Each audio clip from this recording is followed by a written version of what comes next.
Hola amigos, bienvenidos a una nueva prueba. Hoy nos acompaña el Alfa Romeo Tonale, en versión 160 caballos híbrido, con este precioso verde Montreal y en la versión inicial Speciale. Vamos a ver qué tal va.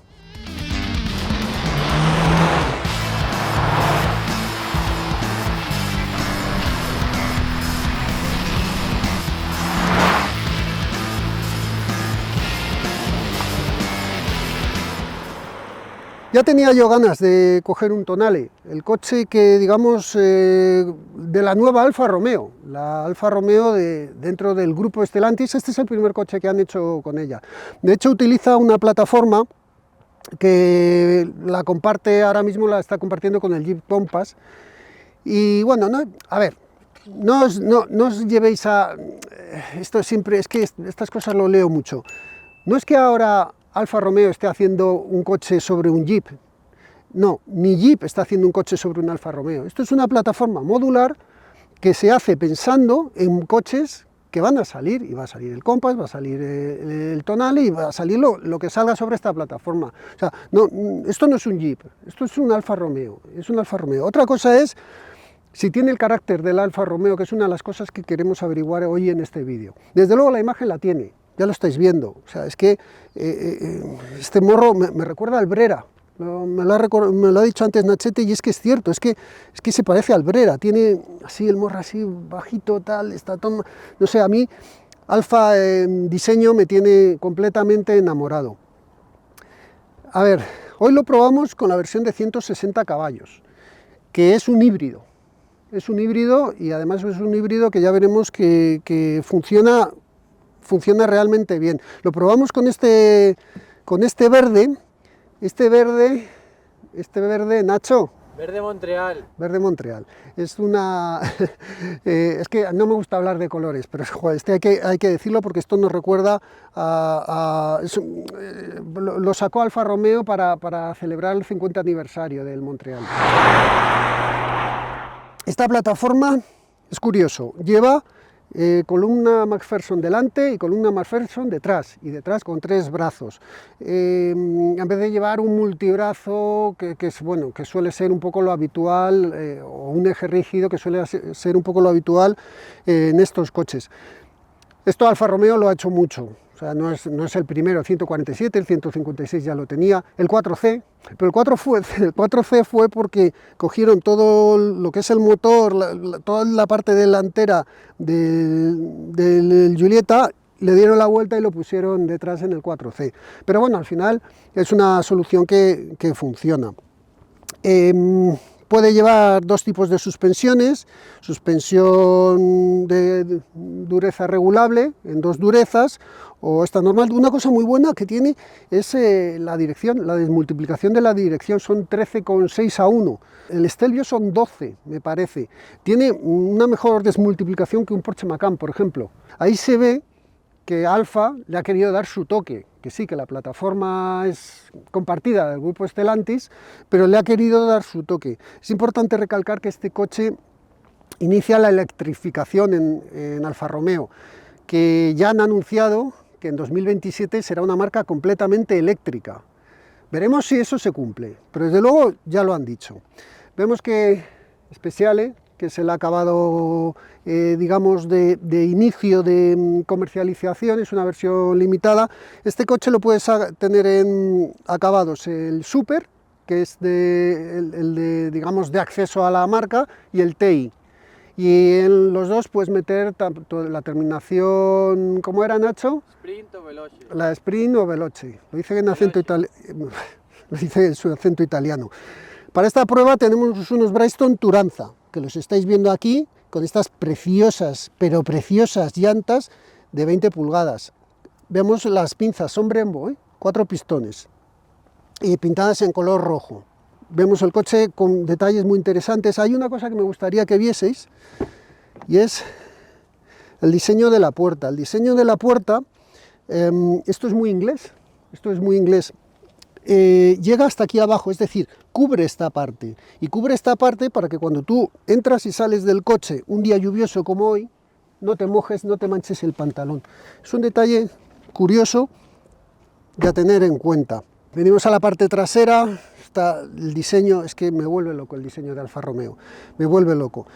Y vemos maletero, accionamiento eléctrico, no se queda muy alto, pero sí que es importante que tenga accionamiento eléctrico. 500 litros de maletero. 500 litros de maletero, si lo empiezas a analizar, lo empiezas a comparar con la competencia, para que os hagáis una idea, es más maletero que lo que te ofrece un Q3, el mismo maletero que te ofrece un BMW X1, que son sus rivales naturales, o por lo menos Alfa Romeo pretende que esos sean sus rivales. Si te vas a un Hyundai Tucson, tienes 577 litros, me parece, de maletero. Entonces, sí, tiene más maletero, alguno tal, pero yo creo que la capacidad que tiene es muy buena. Y tienes, digamos, esta bandeja que puedes cambiar dos alturas de maletero, por si quieres esconder algo aquí abajo. Ahí tienes hueco de sobra y el hueco para meter el portaesquís. Son 41.000 euros lo que cuesta este coche en la edición limitada de lanzamiento. Me parece un precio bueno para un coche. Si empiezas a analizar un poquito lo que cuesta el BMW, lo que cuesta un Audi, lo que pasa es que Audi no tiene un coche de 160 caballos híbrido. Un detalle que no nos convence mucho es a la hora de llenarlo, son 45 litros, lo mismo, que es poca cantidad, pero es lo mismo que el resto de los híbridos. A la hora de llenar salta enseguida, como intentes meter mucha presión, salta enseguida, hay que tener paciencia a la hora de llenarlo. Vamos a cerrar el maletero y vamos a ver el motor, porque es interesante lo que tiene este coche.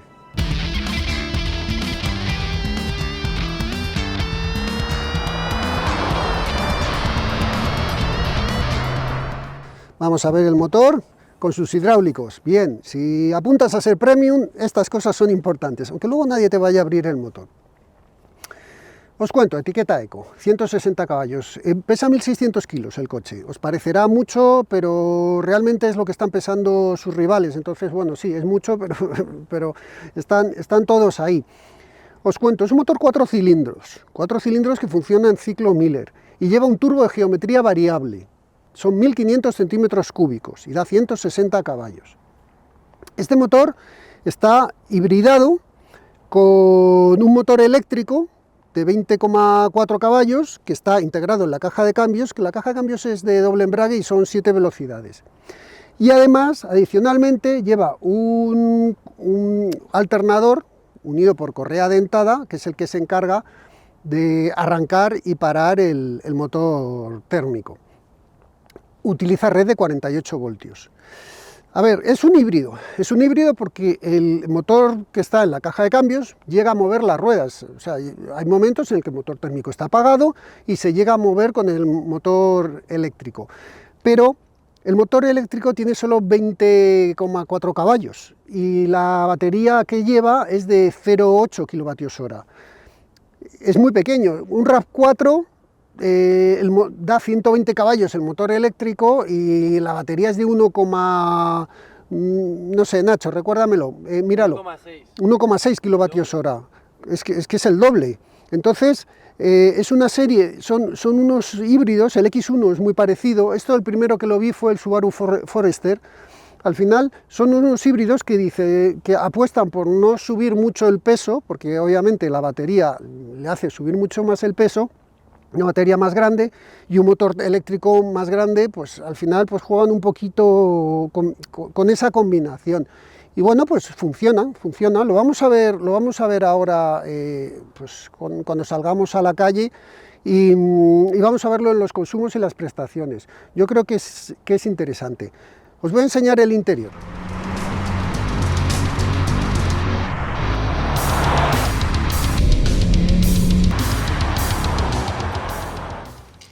Bueno, pues os voy a enseñar cómo es el Tonale. Solamente lo puedes tener automático, el Tonale, tanto la versión 130 caballos como la 160 solamente están en versión automática. Arrancar, pues mirar, como siempre pisas el freno, aprietas este botón que está aquí metido en el volante y así es como lo arrancas. El coche, el acceso ya os he dicho que es bueno tanto en las plazas delanteras como en las traseras.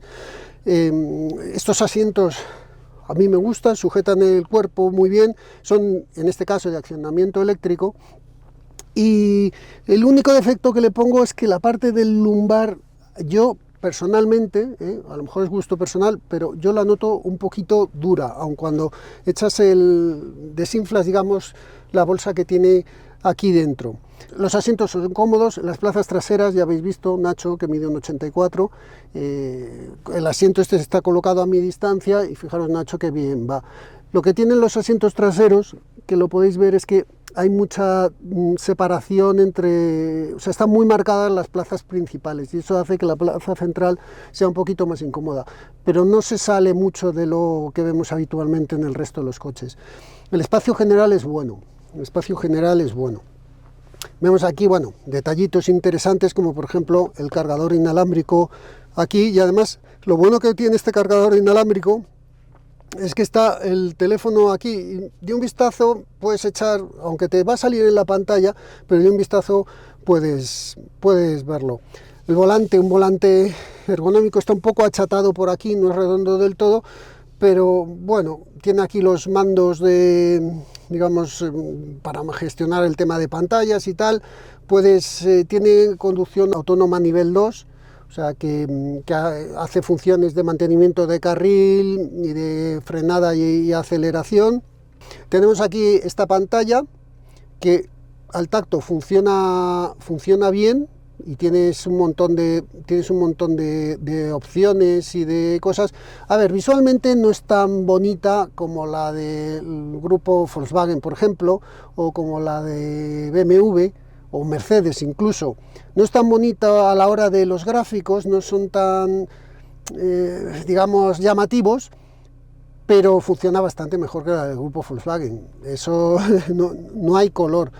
Distrae como todas, porque es que al final todas distraen, porque al final tienes que ir buscando, pero para eso te saca aquí, a estos botones de aquí, los mandos del climatizador, y eso me gusta mucho. Aquí tienes el volumen y para encender y apagar la radio, y también lo tienes aquí. Freno de mano electrónico, detallito de la bandera italiana aquí. El cuadro, si veis esta forma, es muy Alfa Romeo, es totalmente digital, y tú puedes configurar qué es lo que quieres ver, tanto en la parte central, que puedes ver puedes elegir digamos, todo lo que es referente al sistema, a la hibridación, a los asistentes, al consumo, y puedes seleccionar qué quieres ver en cada reloj. El mando del DNA originalmente era Dynamic, la D era Dynamic, N Natural y A era All Weather, de todo tiempo, digamos. Ahora no, ahora es Dynamic, Natural, y esto es como eficiencia avanzada, digamos, la A de Advanced. Desde aquí gestionas la asistencia de la dirección, del motor, del sistema híbrido, del cambio, seleccionas muchas cosas. Cuando tú la cambias, cambia la pantalla y cambia un poquito el cuadro ligeramente. El modo normal, modo dinámico, que arranca el motor, y si seguimos manteniendo, hace el modo dinámico, pero con el control de estabilidad desconectado, que es algo que luego probaremos en la vuelta rápida. Por cierto, si no quieres distraerte con la pantalla, el vehículo debe disponer de conexión a internet para utilizar Alexa. Tenemos Alexa. Vamos a salir a la calle y os voy a hablar un poquito del comportamiento del coche en la calle, y luego volvemos al INTA.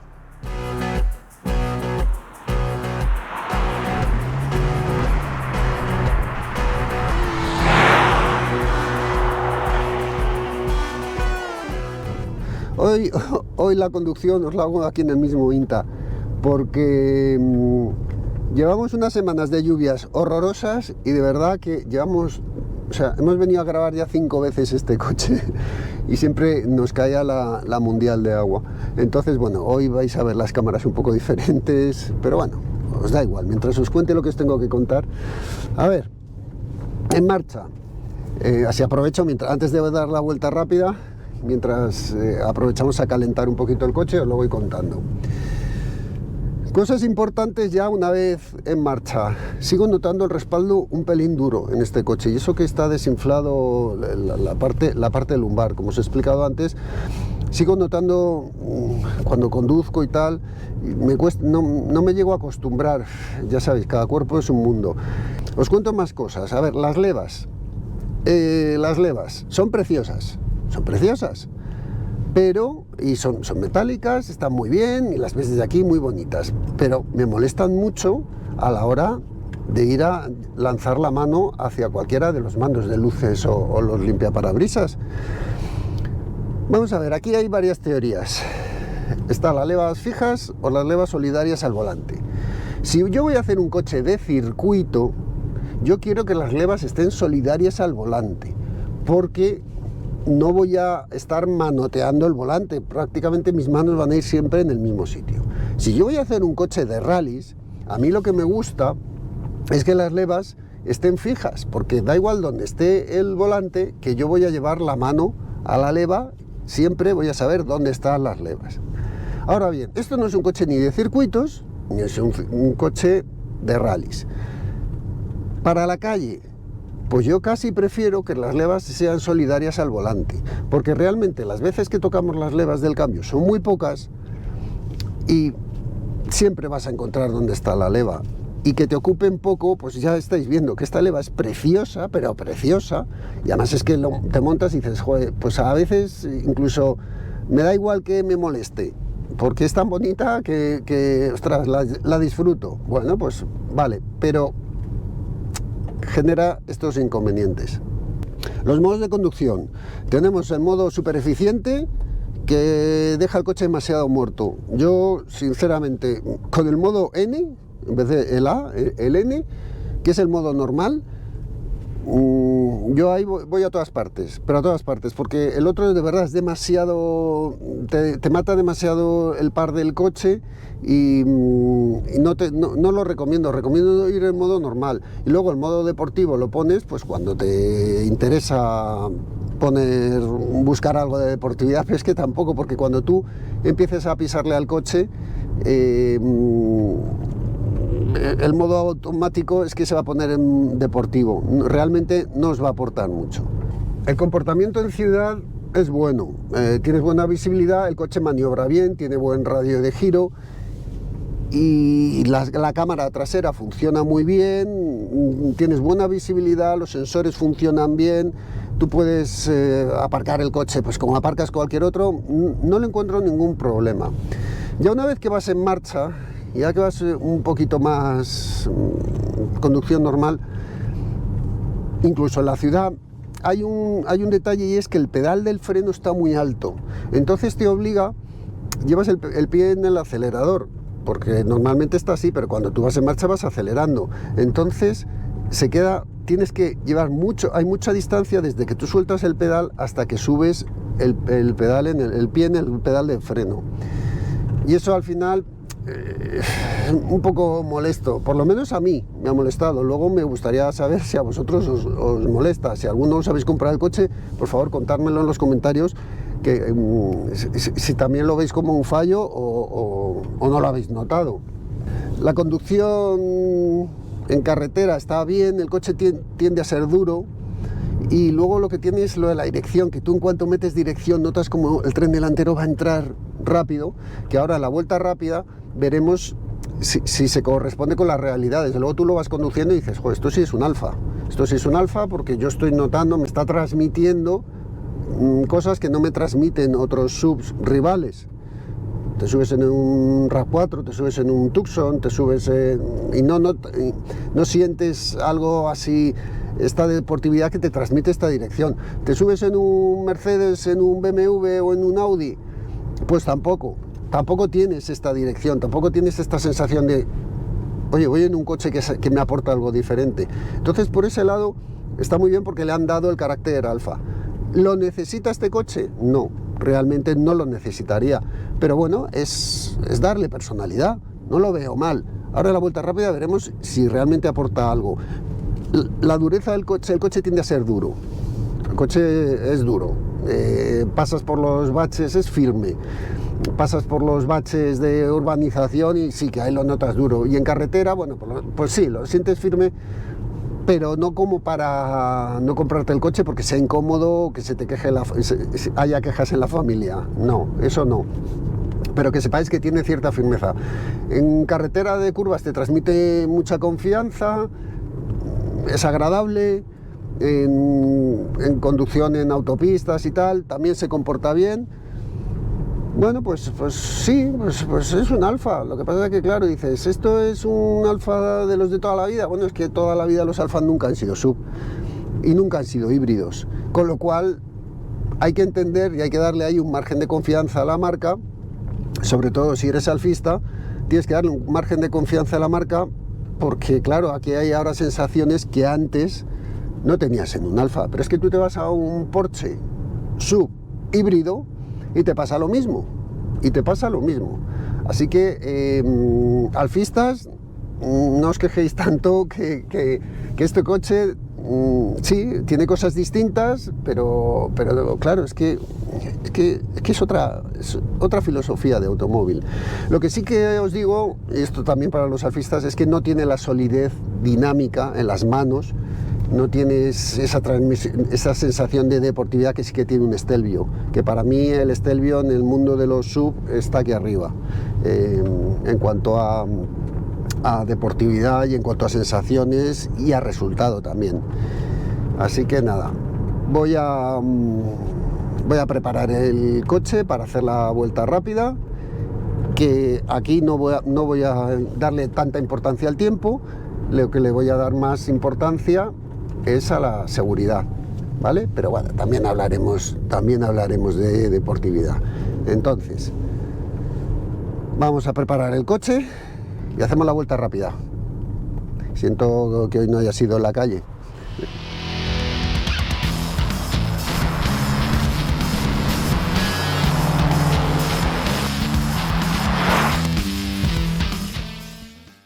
A ver, ponemos el modo Dynamic con el control de estabilidad quitado, llevamos el cambio a la posición manual, el aire en off y ya está todo.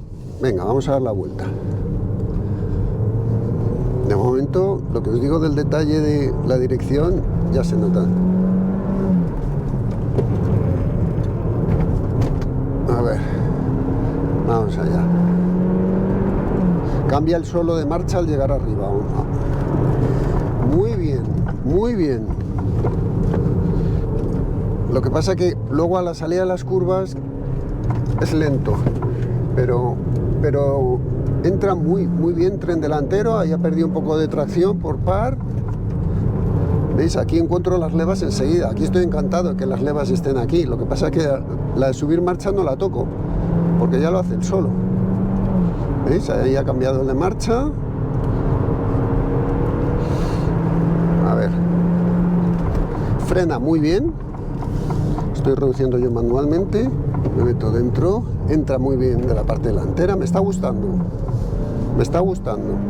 Ahí el cambio. Ha subido de marcha, baja el solo. Bueno. Ahora freno. Lo tiro. Oye, cómo redondea de atrás. Oye. No va a hacer un gran tiempo, pero me va a dejar con una sonrisa. Una sonrisa siendo un sub.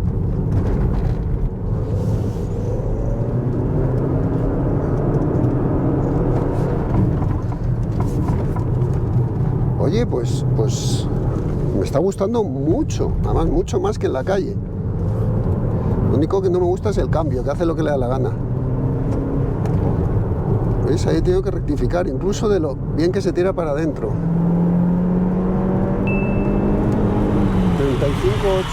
Bueno, os digo que me da igual el tiempo, pero las sensaciones que tiene son muy buenas.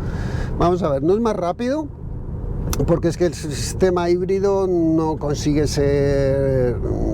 No da la nota deportiva, pero es que son 160 caballos de un coche de 1.600 kilos, híbrido.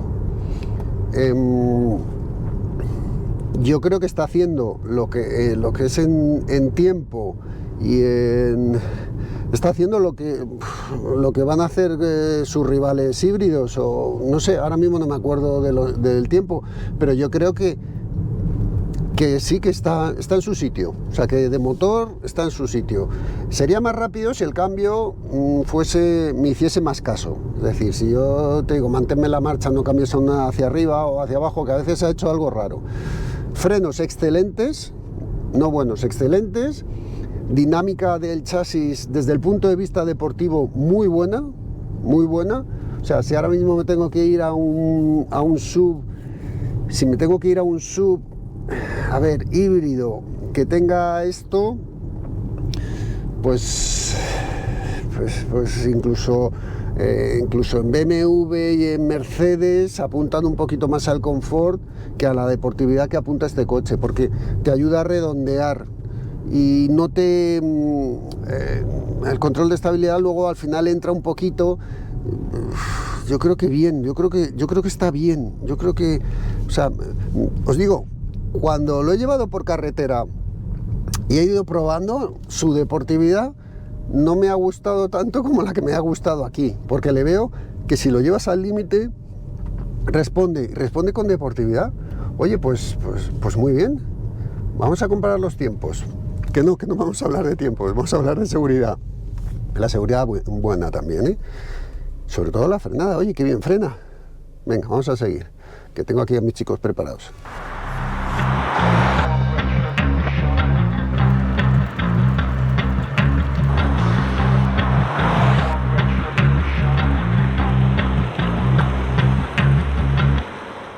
Pues sí, tal y como os he dicho al principio de la vuelta conduciendo, este vídeo nos está costando mucho grabarlo. Fijaros, ya hay sol.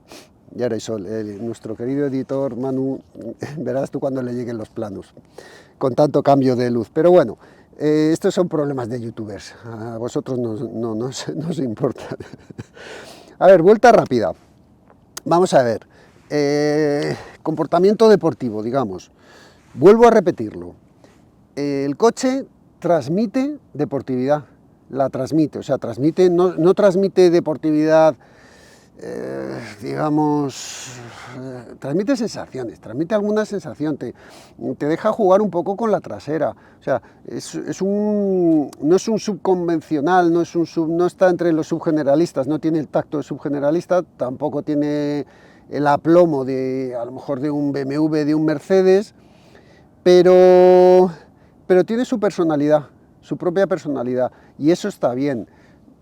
Está muy lejos de un Stelvio, pero muy lejos, lo siento mucho, pero, a ver, siempre busco el lado positivo, ¿eh?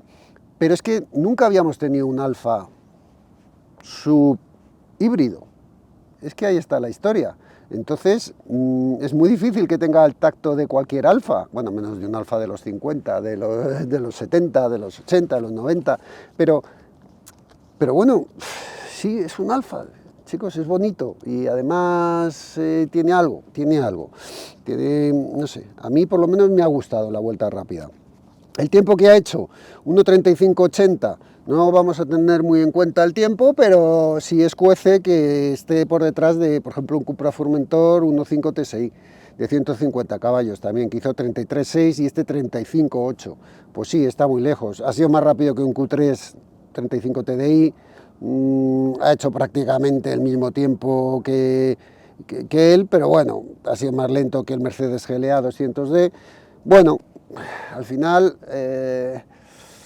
os digo, conduciéndolos, si veis el vídeo, que es uno de los vídeos que tengo antiguos, que lo podéis ver de antes de esta época de Garage Days, pues bueno, conduciéndolo este coche te da algo más en las manos, pero ya habéis visto que siendo más lento. Bueno, pero curioso, habéis visto que el Cupra ha sido más rápido, el gasolina, bueno, y el diésel también. Pues si nos vamos a lo que son las prestaciones puras, lo que son las aceleraciones, vemos que este ha sido más rápido. Este en los 1000 metros ha hecho 33, mientras que el otro hizo 39. Vale, no es una diferencia aplastante, pero hay que tener en cuenta que este es un coche de 1600 kilos. El otro pesaba, lo tengo por aquí, pesaba 1300 algo, 1400. Ahora lo vemos con el consumo. 1463 pesa el otro. Este tiene una ayuda eléctrica, que obviamente el Formentor no tiene. No sale muy rápido porque el cambio no deja, normalmente esto es cuando hacemos las aceleraciones, pisas el freno con el pie derecho, aceleras a fondo con el izquierdo y sueltas.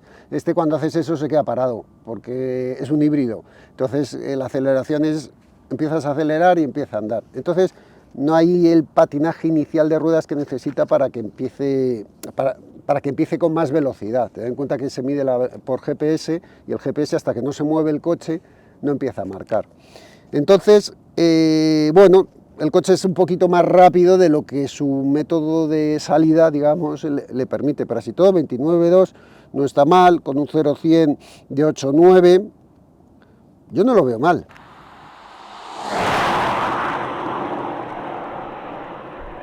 Bueno, y el dato que a mí más me interesa, que es el 80-120, 6. Ahí sí que le mete un tiempo considerable a los Cupra, lo que demuestra que el inicio de la medición, la aceleración inicial, digamos, le ha penalizado, pero es que eso luego nadie lo hace. 5.6 quiere decir que es un coche que anda bien, es decente, no es un coche aburrido. Os lo comparo mucho con los Formentor, pues que es el único sub 150 caballos, o sea, con una potencia parecida, los únicos sub que más o menos que hemos probado, con lo que los puedo comparar. Ya vendrán más coches, más, y a pesar de que ni a Nacho ni a mí nos vuelven locos los sub, traeremos más coches de estos, porque yo sé que a muchos os interesan y al final son los coches que se está comprando ahora la gente. Pues en definitiva, bueno, pues prestaciones, no es para tirar cohetes, no es un Alfa de los súper rápidos, pero vamos, es que tienes prestaciones de sobra además para irte con tu familia, con el coche cargado, con el aire acondicionado puesto en verano. El coche se va a mover bien, y se va a mover, no te vas a aburrir de lo que llevas. Vamos a hablar del consumo. Ned, ¿dónde está Ned? Hola, Olita, vecinito. Ned, como siempre, contento, porque le dijimos, tienes que hacer un coche etiqueta eco, y además un sub, y se volvió loco, porque a los Ned Flanders le gusta mucho este tipo de coches. Yo aquí haciendo amigos. A ver, consumo. Ned ha medido en carretera 6.1 de consumo medio, y en ciudad 5.8. Volvemos a comparar, venga, comparamos con el Cupra Formentor de gasolina. El Formentor de gasolina hizo 5.8 en carretera, pero claro, os repito, hay casi 200 kilos de diferencia, bueno, 1.600 frente a 1.463, y gastó menos ahí. Pero mirar en ciudad lo que significa un híbrido. Salud, Nacho. Gracias. Lo que significa un híbrido. 5.8 en ciudad frente a los 7.7 que hizo el Formentor. A ver, consumo 6.1 para este coche, este tamaño, siendo híbrido. Ahí lo veo quizá un pelín alto, pero no muy grave. No lo veo tan grave. El 5.8 sí me gusta. El 5.8 sí que lo veo un consumo bien. Es que, por ejemplo, un Honda Civic que pesa 1.517, no llega a 100 kilos menos, hizo 4.8 en carretera y 3.1 en ciudad. Vale, es otro coche, no tiene mejor aerodinámica que esto, pero al final, bueno, consumo, vamos a dejarlo en aprobado, pero tienes una etiqueta eco que te permite todas sus ventajas. Conclusión, el coche es bonito, es un Alfa. El coche tiene una conducción que sí, que se puede, que la han adaptado, le han metido algún compromiso, como el que sea un poquito más duro. Es un Alfa, sí, no es un Stelvio, no es un Giulia, pero es un Alfa, y lo sientes, y lo ves, y te sientas dentro, y simplemente la presencia, yo creo que sí que no sé, que sí que puede contentar al alfista, no al alfista cerrado de toda la vida, pero sí que les puede contentar. Y nada, esto es todo por hoy. Llevo una semana entera con esta misma sudadera, que es preciosa, por cierto, del 911R, porque hemos venido a grabar ya, ni se sabe, y nos caía el diluvio, y hoy sol. Así que con sol nos vamos a despedir de esta prueba del tonale, del primer tonale que probamos. Que os digo una cosa, esta base con potencia a lo mejor nos da alguna sorpresa. Si sacan una versión un poco cañera, que tengo mis dudas, dará alguna sorpresa. Bueno, ya sabéis que abajo tenéis todo tipo de enlaces, hasta para comprar nuestras camisetas y nuestras sudaderas, que nos ayudáis mucho con eso. Y nada, que nos vemos en el siguiente vídeo. Nachete, y adiós. Se ha despedido. Adiós.